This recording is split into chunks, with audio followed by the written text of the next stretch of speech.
dari versi Nvidia RTX 2060 dengan VRAM-nya berkapasitas 12 GB.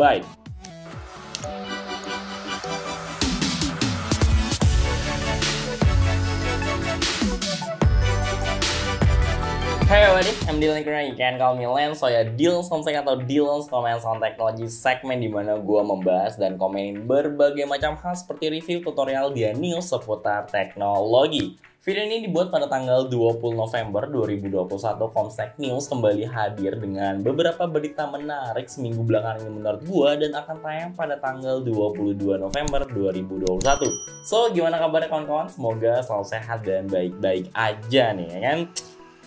Untuk membuka Komstek minggu ini, gue ada berita dari Asus, di mana Asus itu telah mengumumkan PSU terbarunya. Ini PSU Sultan sih, harusnya biasanya digunakan di PC-PC high-end nih. Nah, PSU-nya ini adalah ROG Thor 1600 Titanium dan Platinum Series.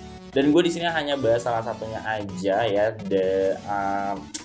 poin selling menurut gue dari si PSU dari ROG. PSU dari Asus ROG Thor 1600 Watt yang Titanium gitu. Oke. So, Asus ROG Thor 1600 Watt Titanium baru ini sudah memenuhi sertifikasi 80 plus Titanium.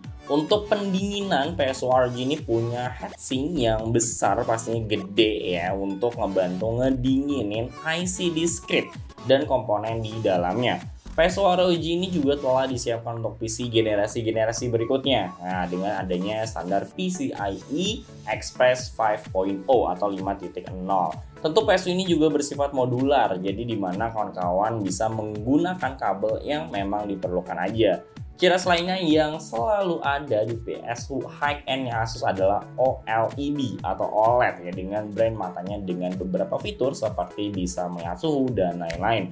PSU ini sudah bisa kawan-kawan beli per bulan November ini, tapi keluarnya bergilir ya, mulai dari yang 1000 watt sampai 850 watt. Jadi itu yang 1000 watt dulu, dan yang terakhir baru yang versi 850 wattnya. Dan kawan-kawan udah bisa ini beli di mungkin online store atau e-commerce atau toko-toko offline langganan kawan-kawan ya. So, kalau yang tertarik ya, biasanya ini ada di PC-PC Sultan. Sekali lagi, langsung aja tengok-tengok ya gitu.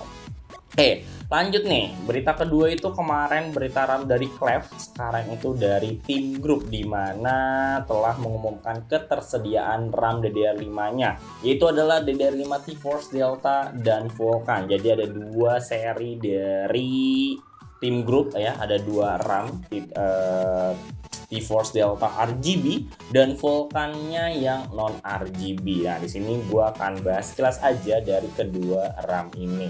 Ya, jadi dikit-dikit aja spill doang seperti biasa. Ini berita doang ya.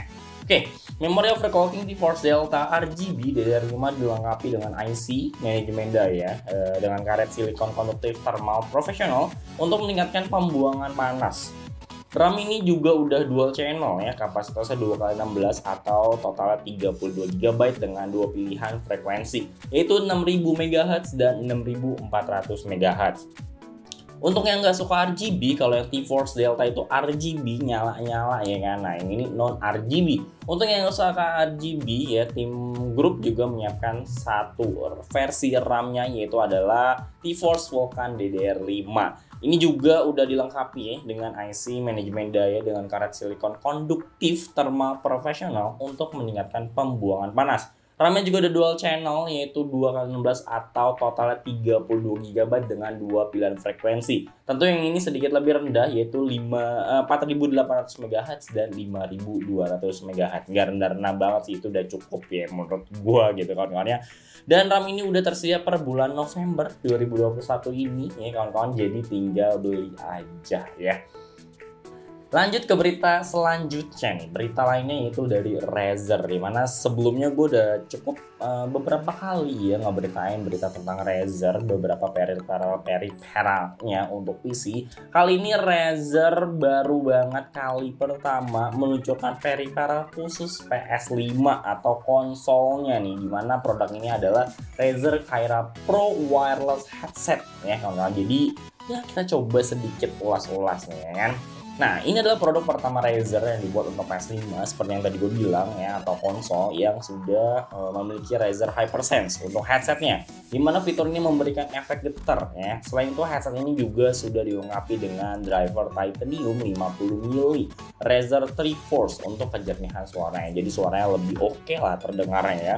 Terus fitur lainnya seperti mikrofon Razer Hyper Clear untuk suara yang lebih nyata, Razer Smartwatch buat milih koneksi antara di 2,4 GHz atau Bluetooth, dan pastinya Razer Chroma RGB. Nggak nyala-nyala, nggak gaming banget sih rasanya ya.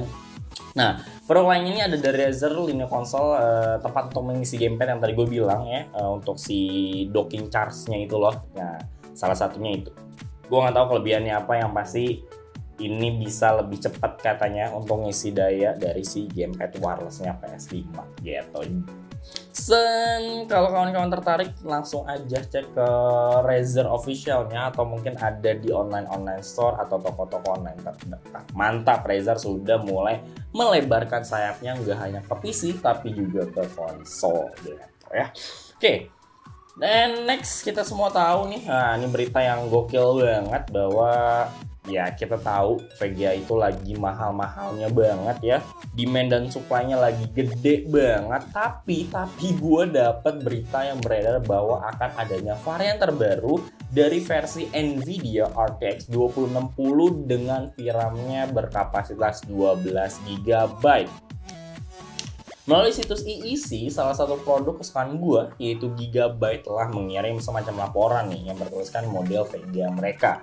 Gigabyte berencana akan menghadirkan 4 buah model VGA RTX 2060 12 GB-nya. Udah nggak ngerti banget gue seri 10 aja belum ya, gimana mau lompat ke seri 20 yang harganya juga lagi pada gila-gila banget, 8-10 jutaan gitu kawan-kawan ya. Dan 2060 akan ada seri dengan VRAM 12 GB-nya. Baiklah, ya itulah teknologi ya. Oke, terakhir untuk menutup Comstack minggu ini ada dari Epic Games Store yang membagikan sekaligus 3 gamenya nih kawan-kawannya. Bukan hal aneh sih sebenarnya, karena Epic Games Store setiap minggunya ngasih game gratis ya, setiap hari Jumat kalau nggak salah itu ngasih game-game gratisnya. Bahkan sampai pernah game-game yang epic banget, yang mahal banget, yang memang wah banget. Salah satunya seperti Control, ada GTA 5 ya.